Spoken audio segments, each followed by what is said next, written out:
Salut les gars, alors c'est votre ami Bakr avec un nouveau tutoriel. Aujourd'hui, comme vous l'avez vu sur le titre, on va voir comment vous pouvez migrer les données d'un ordinateur vers un autre ordinateur. Alors, cette vidéo vous sera très utile au cas où vous avez changé d'ordinateur et que vous voulez donc envoyer ou bien transférer toutes les données d'une machine vers une autre machine. Le but, ça va être très simple. Ce que vous devez faire, donc, c'est de prendre par exemple un disque dur et donc de transférer toutes les données qui se trouvent sur votre ancienne machine. Et donc ensuite, vous allez prendre ce disque dur-là donc pour le mettre ou bien le copier ou bien le transférer sur votre nouvelle machine. Tout cela donc va être possible en utilisant le logiciel ForDedict Partition Manager qu'on va donc détailler par la suite. En tout cas, ça va être très simple et aussi très utile pour vous. Donc on va voir par la suite. Alors, le logiciel, comme je le disais tout à l'heure, ça s'appelle donc ForDedict, voilà, donc Partition Manager. Il y a un lien qui se trouve au niveau de la description qui vous mène directement ici. Et une fois donc sur la page de ForDedict, tout ce que vous aurez à faire, voilà, donc on peut voir déjà la page qui est là. Donc, il propose quand même beaucoup d'autres logiciels, voilà, et beaucoup d'autres fonctionnalités. Mais nous, on va s'intéresser donc sur le Partition Manager, voilà. Ce qu'on va faire, c'est donc essayer de cliquer sur télécharger pour avoir la version gratuite du logiciel, voilà. Et donc, on va télécharger le logiciel, voilà. Une fois que vous avez vu que le téléchargement est terminé, on va cliquer sur ouvrir.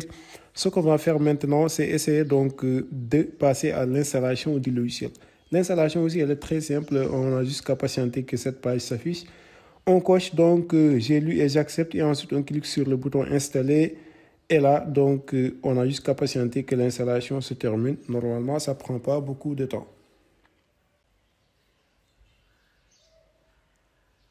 Et voilà, comme vous pouvez le voir, l'installation est terminée. Maintenant on peut cliquer sur le bouton installer ou bien commencer donc pour pouvoir ouvrir le logiciel. Voilà, donc comme on peut le voir, le logiciel il se présente comme ça. Voilà, donc il y a deux parties. Il y a donc la migration iOS, donc migration de système d'exploitation, ou bien aussi il y a donc la migration ou bien aussi il y a donc le gestionnaire de partition si on veut donc repartitionner donc nos disques durs ou pas. Mais nous on va s'intéresser donc sur la migration donc d'OS. Voilà. Donc, une fois sur la migration d'OS, on voit que là, il vous dit que c'est un outil de migration, donc conçu pour les utilisateurs qui souhaitent migrer le système d'exploitation sans réinitialisation de votre machine. Voilà, surtout ça, les gars. Et donc, on va essayer donc de cliquer sur le bouton commencer qui est en bas pour commencer. Mais avant de commencer, il faut insérer le disque dur donc externe vers lequel on va envoyer les données. Voilà. Et là, vous voyez donc le disque dur, il est là. Et donc, on doit le sélectionner d'abord pour montrer que c'est ce disque dur-là, ou bien c'est vers ce disque dur-là qu'on va envoyer les données. Voilà. Et après la sélection, tout ce qu'on a à faire maintenant, c'est donc cliquer sur le bouton commencer qui est juste en bas.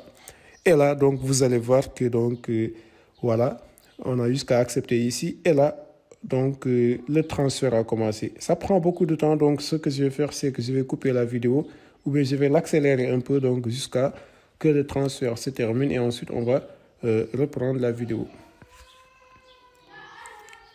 Voilà les gars, donc comme vous pouvez le voir, le transfert il a terminé. Maintenant, on voit que le système d'exploitation qui était sur notre disque, le disque de notre machine, est maintenant sur notre disque dur externe. Maintenant, ce disque dur externe là, on peut le prendre. Soit on a deux possibilités. On peut donc prendre le disque dur et donc l'insérer directement sur notre nouvel ordinateur, ou bien donc on peut l'insérer aussi donc sur un périphérique et ensuite envoyer toutes les données donc sur la nouvelle machine et donc le système d'exploitation sera donc envoyé directement et donc on pourra utiliser la nouvelle machine comme donc l'ancienne machine et donc vous avez vu que ça va être très cool. Voilà, donc dans l'ensemble les gars, c'était ça que j'avais à vous montrer, espérant que la vidéo va vous aider. Si c'est le cas, n'hésitez pas à vous abonner sur la chaîne, à liker la vidéo, mais surtout la partager avec vos amis qui en auront certainement besoin. Et moi donc je vous dis à très bientôt les gars pour de nouveaux tutoriels.